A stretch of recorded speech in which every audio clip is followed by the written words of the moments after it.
Last 30 ডেজে এএফআর technology চ্যানেলটা 16 মিলিয়নেরও বেশি views এবং 1,30,000-এরও বেশি সাবস্ক্রাইবার গেইন করেছে। আপনি যদি এএফআর টেকনোলজির সিমিলার নিশের চ্যানেলগুলোর সাথে কম্পেয়ার করেন তাহলে দিস ইজ রিয়েলি অ্যামেজিং।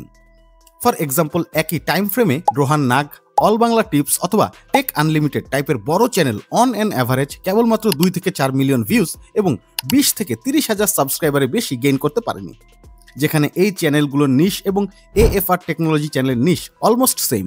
তাই একটা ব্যাপার তো শিওর যে এএফআর টেকনোলজি চ্যানেলের এতটা সাফল্যের কারণ কেবলমাত্র ভালো ভিডিও বা ভিডিওর ভালো থাম্বনেইল নয়, তার ভিডিওতে আউট অফ দ্য বক্স কিছু এলিমেন্ট রয়েছে যা তাকে বাংলাদেশের ওয়ান অফ দ্য বেস্ট চ্যানেলে পরিণত করেছে। এএফআর টেকনোলজির মতো বড় অন্যান্য টেক চ্যানেলগুলো যদি একটু খেয়াল করে দেখেন তাহলে একটা কমন ব্যাপার হলো বাকিরা সবাই হয় স্মার্টফোন অথবা গ্যাজেট রিভিউ করছে, নয়তো ইউটিউবের বিভিন্ন টিপস নিয়ে ভিডিও বানাচ্ছে। তাতে আপনার ধারণা হতে পারে টেক চ্যানেল মানেই যেন কেবলমাত্র গ্যাজেট রিভিউ অথবা ইউটিউব টিউটোরিয়াল। আর ঠিক এই জায়গাটায় এএফআর টেকনোলজি একটি মাস্টার স্ট্রোক খেলেছেন। উপরের 2 ধরনের ভিডিও তিনি অবশ্যই তার চ্যানেলে দেন, কিন্তু এমন কিছু রিলেটেবল কন্টেন্ট রেগুলার তার ভিডিওতে আপনি পাবেন যা অ্যাকচুয়ালি অডিয়েন্সদের সত্যিকার অর্থে কানেক্ট করতে পারে। আপনার প্রতিদিনের লাইফে একদম গ্রাউন্ডেড লেভেলের টেকনোলজিক্যাল সমস্যা নিয়ে তিনি ভিডিও বানান।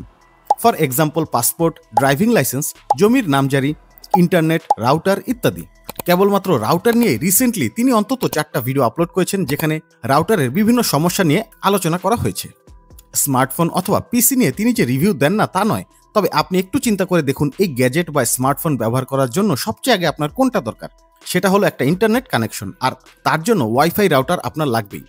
বেসিক্যালি আমি এখানে যেটা বলতে চাচ্ছি তা হলো তার চ্যানেলে আপনি সেই ধরনের ভিডিওগুলো পাবেন যেগুলো একদম গ্রাউন্ডেড লেভেল টেকনোলজিক্যাল বেসড, যার কারণে জেনারেল লেভেল থেকে শুরু করে অ্যাডভান্স লেভেলের অডিয়েন্সরা তার চ্যানেলের সাথে কানেক্ট হতে পেরেছেন। ফলে তার অডিয়েন্স রিচ বেড়েছে আর তাই তার চ্যানেলটা এত জনপ্রিয়। আর এর মূল রহস্যটা খুবই সিম্পল: মোর রিলেটেবল কন্টেন্ট, মোর অডিয়েন্স রিচ। দেখুন, এই পয়েন্টটা একটু ট্রিকি। বেশিরভাগ ইউটিউব অ্যানালিস্টরা বলে থাকেন নতুন চ্যানেলে wide range of niche apply করাটা ঠিক না। চ্যানেলের শুরুতে একটি নিশ আপনাকে সিলেক্ট করতে হবে এবং সেটার উপরেই ভিডিও বানিয়ে যাওয়াটা ভালো। কিন্তু এই কথাটাকে সম্পূর্ণভাবে ভুল প্রমাণ করেছেন এএফআর টেকনোলজি। আপনি তার শুরুর দিকের ভিডিওগুলো যদি দেখেন, সেখানে তিনি একদম প্রথম ভিডিও থেকেই টেকনোলজি নিশ তো মেনটেন করেছেন, কিন্তু সেটা অনেক ওয়াইড রেঞ্জে।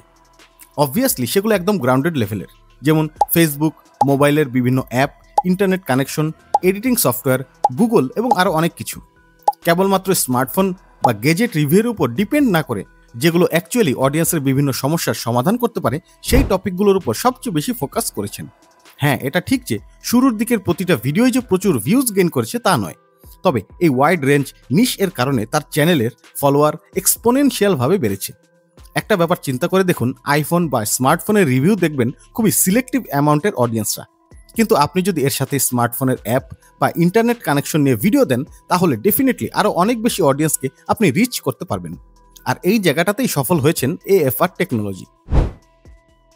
আগেই বলেছি, এএফআর টেকনোলজি আজকে এতটা সফল একটি চ্যানেল তার কারণ কেবলমাত্র থাম্বনেইল বা ভিডিও এডিটিং নয়। হ্যাঁ, অবশ্যই তিনি এই দুটো ব্যাপারে জিনিয়াস, এতে কোনো সন্দেহ নেই, কিন্তু 30 সেকেন্ডস রুল ব্যবহারের কারণে তিনি বর্তমানে জিনিয়াস থেকে সুপার জিনিয়াসে পরিণত হয়েছেন। Let's take a look in this video.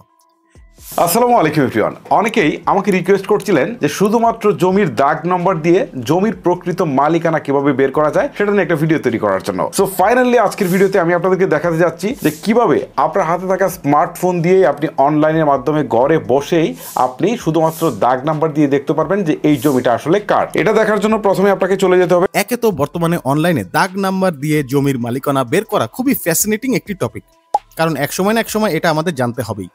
তবে যেই ব্যাপারটা আমার কাছে সবচেয়ে বেশি ইন্টারেস্টিং মনে হয়েছে তা হলো ভিডিওর একদম প্রথম সেকেন্ড থেকেই তিনি কেবলমাত্র টপিক রিলেটেড কথাই বলেছেন যা একজন অডিয়েন্সকে হুক করার জন্য যথেষ্ট। এটা ঠিক যে এই টপিকের অডিয়েন্স খুবই লিমিটেড, তারপরও যে স্পেসিফিক অ্যামাউন্টের অডিয়েন্স ভিডিওটা ক্লিক করবেন তারা ভিডিওর শুরুতেই বুঝে ফেলবেন this video is only for them. অডিয়েন্সের মনে এই ট্রাস্ট চলে আসার কারণটা হলো 30 সেকেন্ডস রুল। কোনো বাড়তি কথাবার্তা অথবা লেন্দি ইনস্ট্রাকশন দিয়ে তিনি এই 30 সেকেন্ড নষ্ট করেননি, এক্স্যাক্ট টু দ্য পয়েন্টে টপিকে অ্যাটেন্ড করেছেন। দর্শকদের আর দ্বিতীয় কোনো অপশন থাকবে না ভিডিওটা স্কিপ করে যাওয়ার। শুরু থেকে শেষ পর্যন্ত অডিয়েন্স ভিডিওটা দেখতে বাধ্য হবেন।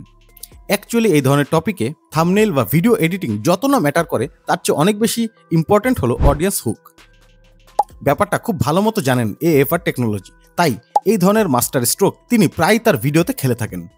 তার চ্যানেলে আজকের যে সফলতা তার কারণ ভাগ্য বা শর্টকাট নয়, সেটা নিশ্চয়ই এখন আর বলে দিতে হবে না। খুবই সিম্পল কিন্তু ইফেক্টিভ এই পয়েন্টগুলো তাকে বাংলাদেশের অন্যতম সেরা টেক ক্রিয়েটরে পরিণত করেছে। Hope for the best of luck to him and time for the good bye. আল্লাহ হাফেজ।